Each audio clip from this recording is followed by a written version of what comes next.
You enter the Great Hall, the enchanted ceiling filled with shooting stars and floating hearts. A cupid zooms past you, and you narrowly avoid it, ducking just in time.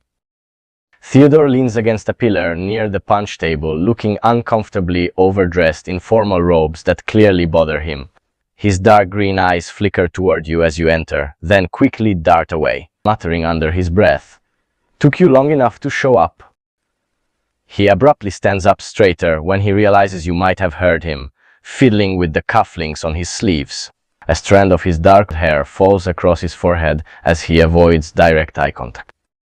The cupid from earlier circles back and starts tugging at Theodore's sleeve insistently, its tiny bow and arrow bouncing comically as it tries to pull him toward you. "Bloody hell, get off! Who enchanted these things anyway?" Theodore grumbles while trying to shake off the persistent cherub. His face flushes pink as the cupid finally succeeds in dragging him 2 stumbling steps forward before he regains his footing. The entire Slytherin table has started watching the spectacle, Matteo laughing so hard he's practically falling out of his seat. Theodore glares daggers at Matteo before turning back to you, smoothing his robes with unnecessary force. The cupid has now settled on his shoulder like a mischievous parrot, knocking a hard-tipped arrow threateningly. Theodore, through gritted teeth, I didn't plan," he cuts off as the cupid suddenly yanks his hair. "Ow! You little winged menace." He makes a sudden lunge to grab the creature, but it darts away at the last second, leaving him off balance and nearly crashing into you. The nearby Gryffindors erupt in laughter, while Pansy Parkinson coos loudly about how adorable this all is. Theodore's entire face turns crimson as he catches himself mere inches from you, his hands hovering awkwardly near your shoulders like he can't decide whether to steady himself or flee. His voice unusually high-pitched. "Fucking Merlin's beard." He jerks back like you're made of fire, nearly tripping over his own robes. The cupid chooses this moment to shoot its arrow directly at Theodore's chest, making a ridiculous plink sound as it bounces off harmlessly but leaves a glowing pink heart-shaped mark on his robes. From the faculty table, Snape pinches the bridge of his nose while McGonagall hides a smile behind her punch glass. The glowing heart mark pulses brighter as Theodore stares down at it in horror. Suddenly, the enchanted ceiling above you both starts raining rose petals, specifically in your immediate vicinity, drawing even more attention to the spectacle. Theodore whirls around to glare at the ceiling. "Oh, come on," his voice cracks embarrassingly. Matteo is now banging his fist on the table, while Draco just shakes his head and mouths, "Just ask her already." Theodore's jaw clenches as he turns back to you, the rose petals still floating down between you like some ridiculous romantic snowfall. Theodore muttering, "Listen, if we don't dance right now, I might actually die of humiliation." He holds out a trembling hand. "So, mercy dance?" The moment Theodore's fingers brush yours, the enchanted orchestra abruptly switches from a waltz to an intensely romantic Italian love song.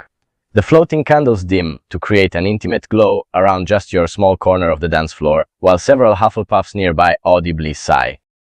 "I swear on Salazar's grave I didn't plan this." His hand finds its way to the small of your back as if moving against his will, pulling you closer as the music swells.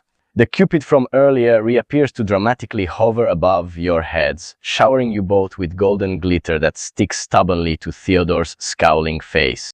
From the sideline, Daphne Greengrass drops her chocolate strawberry with a dramatic gasp. Theodore notices Daphne's reaction and his grip tightens slightly around your waist. Whether protectively or possessively is hard to tell. His scowl deepens as golden glitter keeps falling into his eyelashes.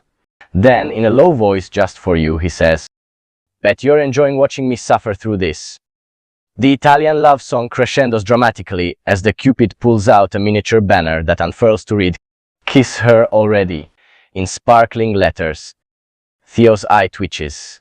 Through gritted teeth, he says, "One more word and I'm avadaing that bloody cherub."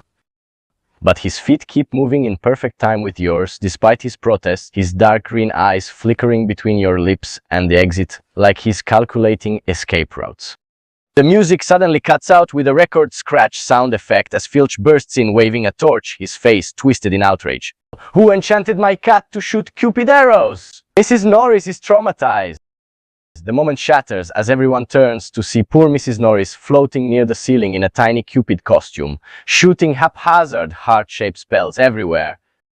Theodore seizes the distraction to yank you behind a decorative pillar, still gripping your hand tightly. Theodore breathless, glitter still stuck to his furious blush. Okay, new plan. We fake our deaths and flee the country. Outside your hiding spot, chaos erupts as enchanted chocolate boxes sprout wings and begin dive-bombing students. Theo's fingers twitch against yours, like he can't decide if holding on or letting go would be more dangerous. Behind the pillar, Theodore's breathing is still uneven as the Valentine's Day dance descends into pandemonium around you. A rogue chocolate box smashes into the wall nearby, splattering caramel everywhere as the Cupid-charmed Mrs. Norris continues her aerial rampage, jerking his head toward a side door.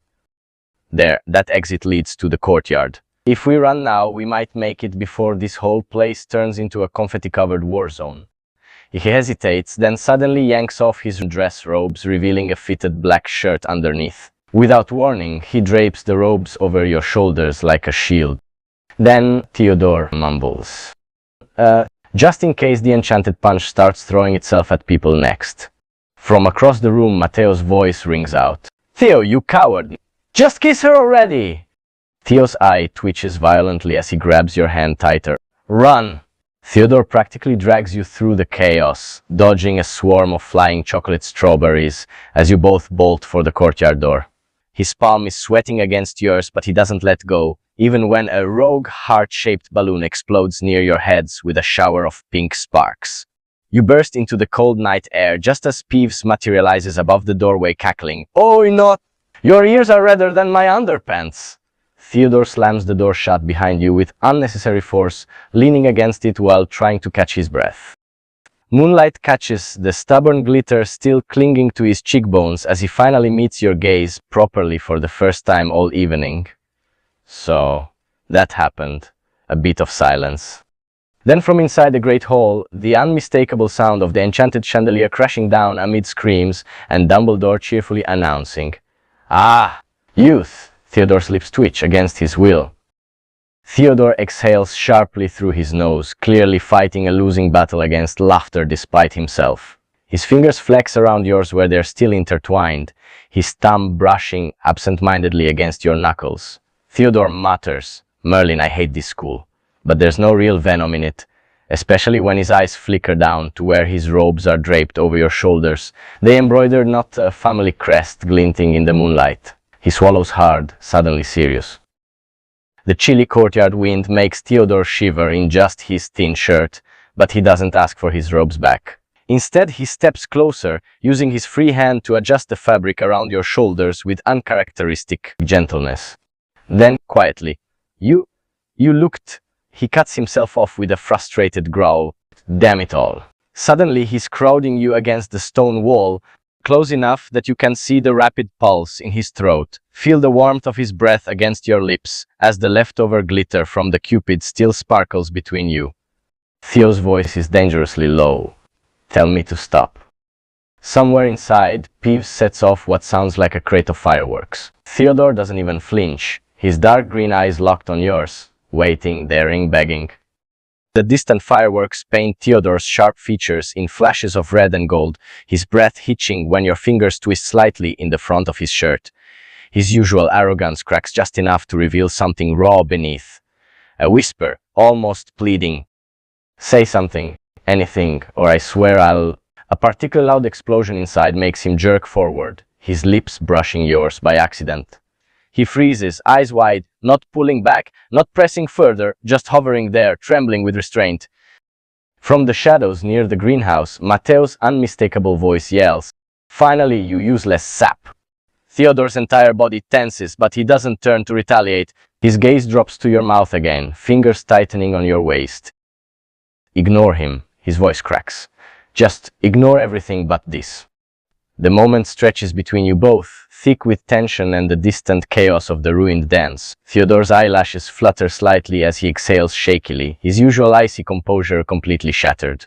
The hand at your waist slides up to cradle the back of your neck with surprising tenderness, his thumb brushing your jawline. Murmuring against your lips, You drive me absolutely mad, you know that.